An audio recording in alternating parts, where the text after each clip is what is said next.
Well, good day everybody, and welcome to my channel Whisky Journey.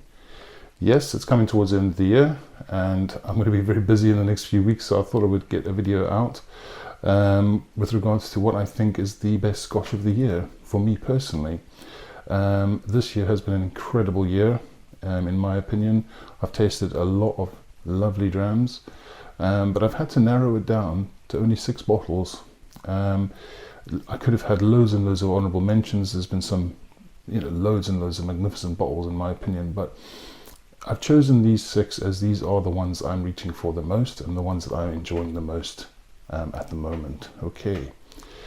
So without further ado, guys, as I said, 6 bottles. So in 6th place is the Springbank 10 Amontillado cask matured.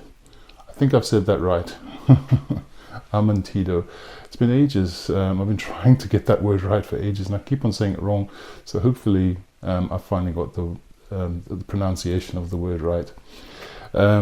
Yeah, very difficult to decide which was my favorite Springbank. I've heard quite a few expressions: Springbank 10-year-old, 15-year-old, also the latest batch of the 12-year-old cask strength.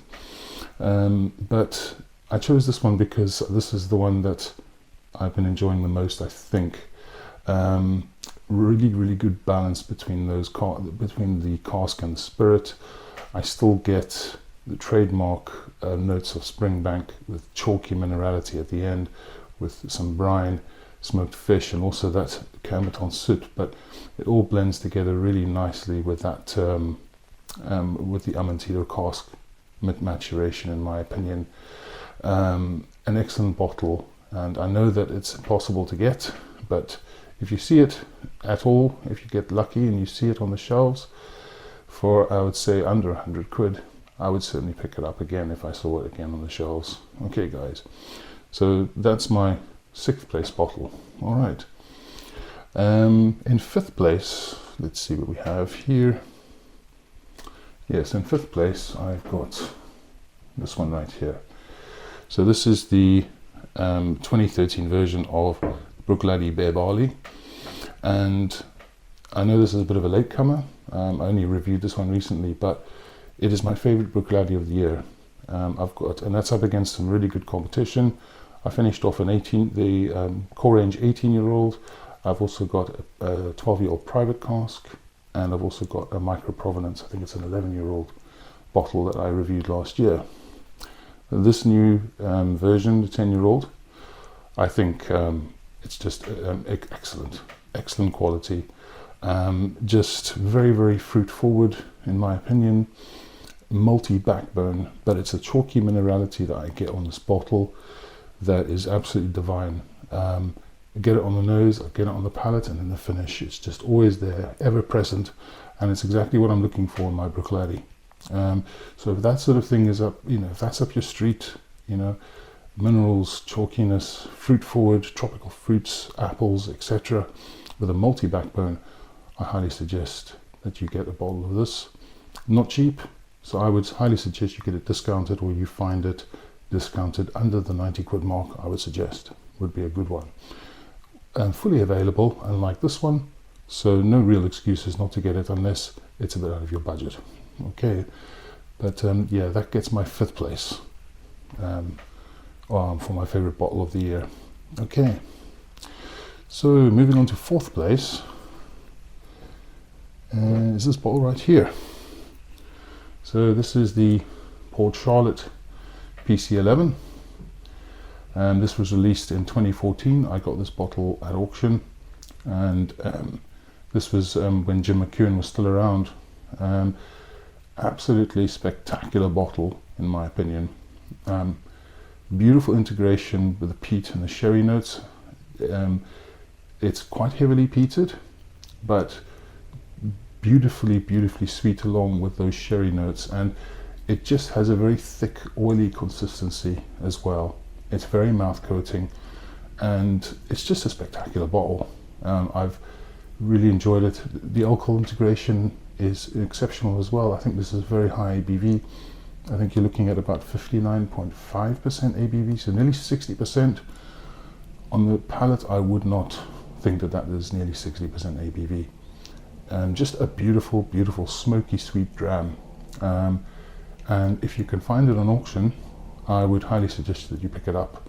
Obviously not available. This was a travel retail exclusive back in 2014, so obviously not available, but if you are patient, you will definitely find it on auction sites. And I got this for a very reasonable price, so keep your eyes peeled for this one. Okay, if you do manage to bid on it, I would certainly suggest you get it. Okay, so what's next? Right, my third favorite bottle of the year.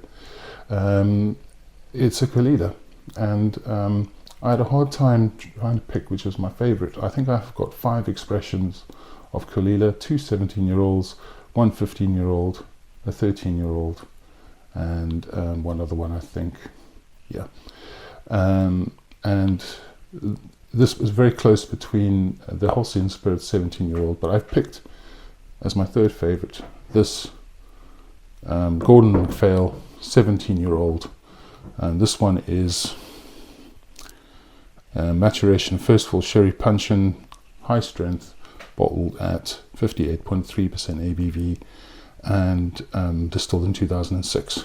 And it's an incredible bottle. As I said, it's my favorite peated dram of the year, pretty much. It gives you all the classic notes of Caol Ila with a vegetal style peat, big maritime notes, but it also has a medicinal edge as well, which I find really enjoyable. The sherry maturation, even though it's first full, it is, I would say, more in the background, giving you some red fruit character, but the actual spirit of Caol Ila comes out really powerful on this one, in my opinion, and takes the water really well.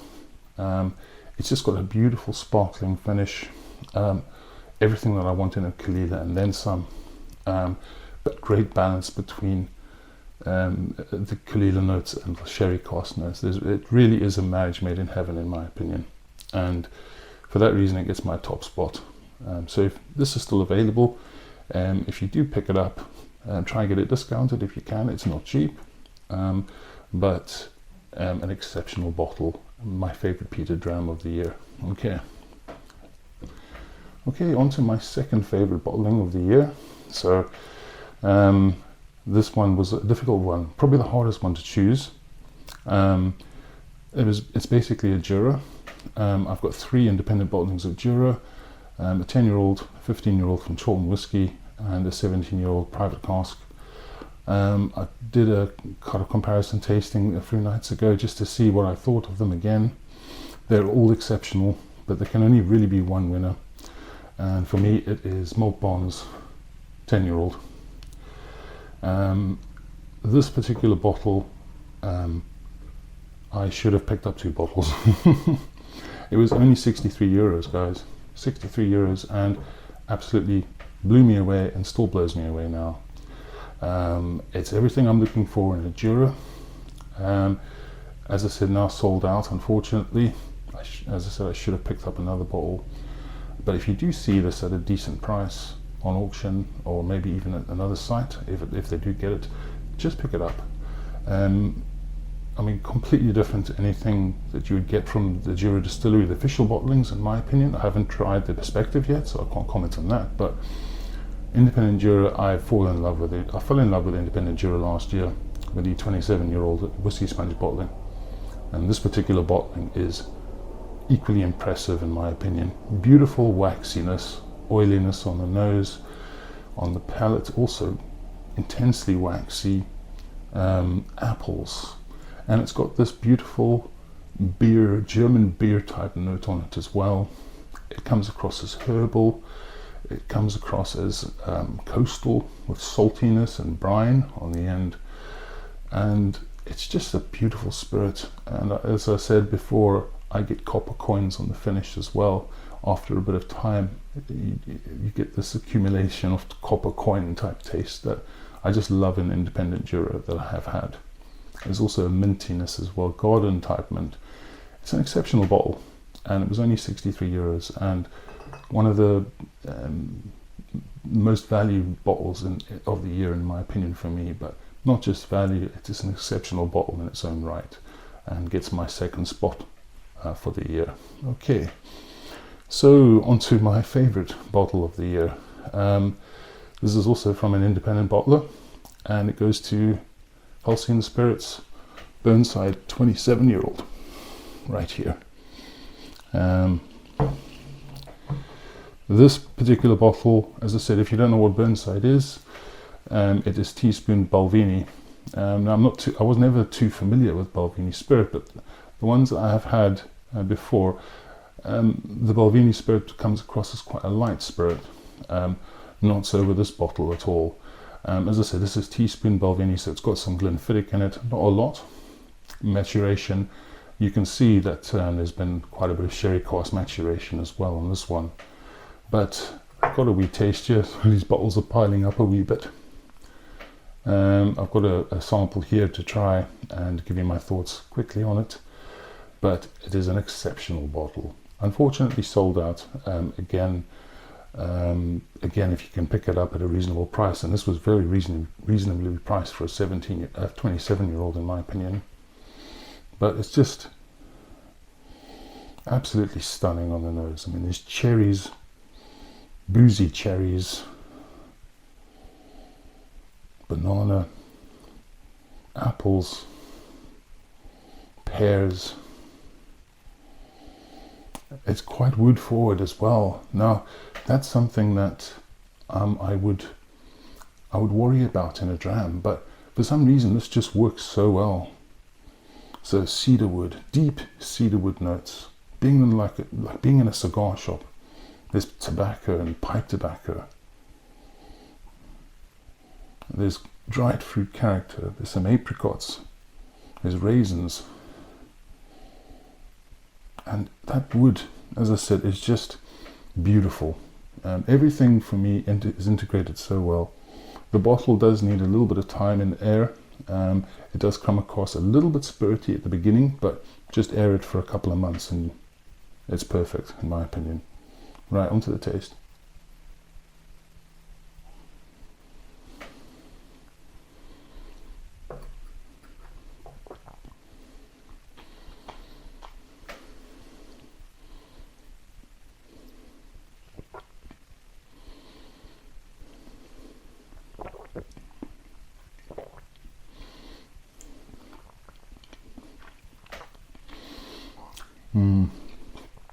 Warming,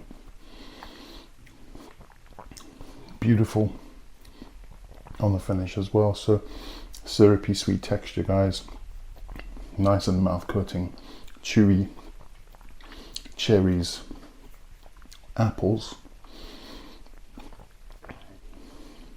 wood, cedar wood, definitely. Drying, but juicy at the same time. There's a little bit of vanilla there as well.